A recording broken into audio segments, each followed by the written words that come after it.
Carl in Oklahoma. Hello, Carl. Hi. Hi, you got Matt and Don here. How are you? Hi, Matt. Great. How are you doing? Oh, not too bad. What do you got for us today? Well, actually, I'm open to any questions you have for me. I'm a non-denominational Christian. Okay. Well, that's kind of interesting because this is a call-in show, and the question we ask is, what do you believe, and why do you believe it? I believe in God, obviously. Okay, why? And you probably have to define God because there's thousands of different versions of Christianity that disagree on everything. But so give us a rough description of the God you believe in, and then you can explain why. Okay. Well, God is the one who created the whole universe, who created you and me, and He is the only God that I know that has a son. Besides Greek mythology. But anyways, so we're already into really weird territory because you say that God is the only God you know of that has a son. How many gods do you know of? I don't believe in any other gods, but there's other gods that are considered gods, but they're actually false gods. Okay. How did you determine that yours is the true God and that the other gods are false gods? Because they're not real. They're actually... Seriously? They're not real. That's how you determined it. How did you determine yours was real? See, the question had two parts of why do you not believe these other gods and why do you believe this? Yeah. And if your reason for believing this is because the other ones are wrong, that's a fallacy. Yes. Okay. You're right. So, well, what's the way I explain it? Yes. So why do you believe? Well, number one, it starts with faith, and two, why would you believe anything? We're done at number one. We're done at number one. Why would you believe anything? Faith is a good way to be wrong. Is there any position that I couldn't take based on faith? Is there any position that you could not take based on faith? Right. If you begin with faith, couldn't I believe all those gods you just dismissed, or couldn't I pick one of those gods you dismissed and believe it based on faith as a primary foundation? You could, yeah. Sure. So doesn't that mean that faith is not a good foundation for determining what's true or not true? Not so. That's not what it means. So faith can be used to both believe a true thing and a not true thing. And you think that this doesn't demonstrate that faith is an unreliable path to truth? Well, the Bible says that faith pleases God. Jesus said to Thomas. I asked a different question. I don't know why you're going to the Bible at all. We're talking about the foundations of epistemology here, about how we determine what is likely to be real. And if your method, your primary method of faith, can lead you both to something that is true and something that's not true, then doesn't that mean that faith is an unreliable path to truth? No. I don't understand. If I can flip a coin to make a decision and it can lead me to the correct decision and an incorrect decision, doesn't that mean that flipping a coin is an unreliable path to the correct decision? Okay, so... That was a yes or no question. If you turn your phone... That was a yes or no question. Okay, what was the question again? If I can flip a coin, and based on its outcome, it can lead me to a correct decision and an incorrect decision, doesn't that mean that flipping a coin is an unreliable method to reach the correct decision? True. Okay. Substitute the word faith for coin and answer the same question. Because you've already acknowledged that faith can lead you to Yahweh and can lead me to Zeus or any of 100 other gods. If faith can lead to any of those conclusions, then how is it a reliable pathway to truth if it can lead me? By the way, let's say there's 1,000 different proposed gods, and only one of them's real. And we can use faith to get to any of them. Then you've got a 1 in 1,000 shot, which is way worse than a coin toss, of getting the correct position based on faith, right? But there's tens of thousands of gods. So now does that demonstrate that faith is not a reliable path to truth? Well, there's also proof. You have proof also. Hang on. Let's finish this point, and then we can move on to the next one. I'll let you go on. I'm not just going to hang up as soon as you acknowledge that faith is a crappy path to truth. I just would like you to acknowledge that the argument's been made and that you agree with it. Okay. So is faith a reliable pathway to truth?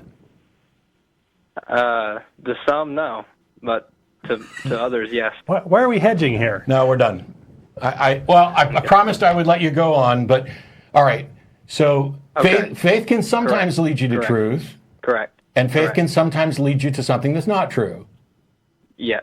which means that faith is not a reliable path to truth, right?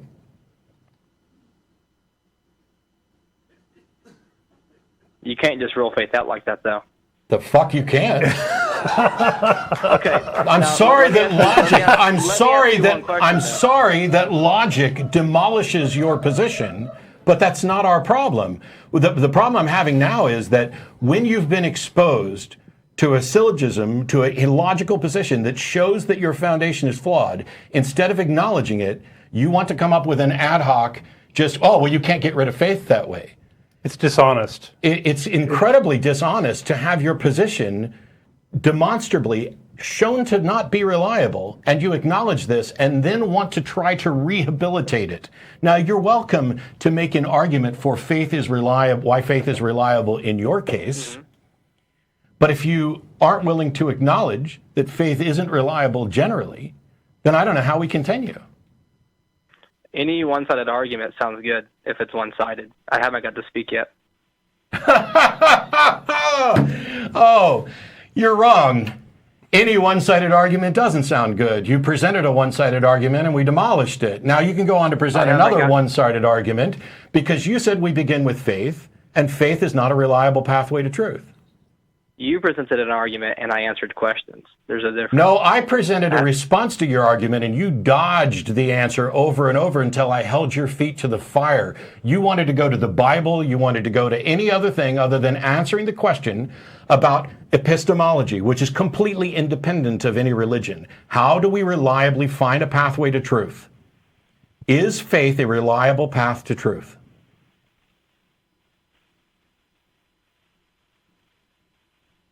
That was a question for you. Is faith the reliable path to truth? I didn't say the, I said a, but I'll go with either one. Okay. Not always. Okay, do you understand what not always means? Sometimes, and sometimes it does. So therefore, it's not reliable, right? So then it's not reliable, right? Yeah. Yeah, thank you. Next. Sometimes we got to parse the sentences here. Jesus. Hey, listen to me though. Listen to me though. If you turn on your phone, My phone's and on. it turns on. Okay, but why do you think the phone would turn on though? Why do Because it did the last 10 million times you turned it on. Yeah. Yeah, So but how do you know for sure it's going to turn on? you don't know What for if- sure. You don't know anything for sure. When I push the button, what do you have? Carl, when I push the button on my phone, I'm not in any way saying I know for sure this phone will turn on. Because you know what? Sometimes it doesn't. What I'm saying when I push the button on my phone is I have a reasonable expectation of how likely my phone is to turn on based on how many times in the past it has turned on and how many times it hasn't, and that the world continues to be roughly consistent. But I'm not expressing absolute certainty at all. I am apportioning my confidence level in something to the evidence that supports this. This is what Hume taught us about epistemology. The wise man proportions his belief to the evidence. So you want to use this example of how do you know your phone's going to turn on? Well, I'm not saying that I know my phone's going to turn on if you require absolute certainty. What I'm saying is, based on all the information I have, there's a very strong likelihood that my phone will turn on. And you know what? When it doesn't turn on, I don't go, it's a miracle. God must have done it. I go, damn, the battery must also- be dead. There must be something wrong. There's also an equivocation going on here. You know, when we're talking faith, we're talking belief in something without sufficient evidence. If you've got evidence, present that. You know, if you've got a solid reason, faith is the reason people give when they don't have good evidence. Yeah, there's no faith involved here. As a matter of fact, we can take my phone and we can put it in a laboratory setting and we can turn it off and we can turn it on and we can do this over and over again and we can determine how reliable this phone is, plus or minus some error percentage, and that is how confident we should be in the reliability of turning the phone on. Phones exist, on-off Here's a buttons question. exist. How many times have we demonstrated that a God actually exists? We haven't demonstrated yet. So, I can demonstrate that my phone turns on at least once. I can demonstrate that it turns on repeatedly. I can put together a probabilistic assessment of my phone. Can we do any such thing for God? You're comparing natural things with supernatural things. No, so they don't I go asked together. a question. Can I do any such thing for God? What was the question again? I'm focused on what I have to say. So Your answer I is no, which is why you objected by saying I'm comparing natural things to supernatural things. But here's the dirty little secret, Carl. I didn't bring up the phone. You did. You're the one that is trying to falsely compare supernatural things to natural things, as if there's no distinction, as if the faith in the God belief is the same as the faith that I'm turning my phone on. And that is a false equivalency. That's why I asked the question, please, have we ever demonstrated that a God existed? We have not yet. Correct. And if we haven't demonstrated this yet, what possible reason could one have to believe that a God does exist? Yeah, I understand. Okay, that was actually a question. Yeah, I understand. Doesn't really answer that question. What possible reason could we have to believe that something is true when we have no demonstration of it? Well, you don't know until it's demonstrated in front of you. All right, but I didn't ask whether or not you knew. I asked what possible reason could we have for believing it until it's been demonstrated. Well, if you rule out faith, you don't have a reason. Correct. And here's the thing. You called us, and you believe, and you begin with a belief based on faith, and you acknowledge that faith isn't a path to truth, and you acknowledge that we haven't demonstrated that a God believed, and when asked what reason you have for believing it, you go back to faith. Do you not see the problem there? I see the problem with your understanding. Okay. What's the problem with my understanding then, since you see that? Okay. So if I pray to a God, through my faith, if I pray to God and my prayer doesn't get answered, should I be discouraged? Or if your phone doesn't turn on, should you be discouraged that your phone doesn't turn on? How is that in any way an explanation? How is this an explanation of what I don't understand, Carl? Do what? How is this an explanation? You said you see my failure in understanding, and I asked you what that was. And you begin with, if I pray and I don't get an answer, should I be discouraged? How is that in any way an explanation of what I don't understand?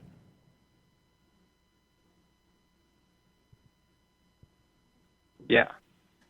That's what I thought. Thanks, Carl.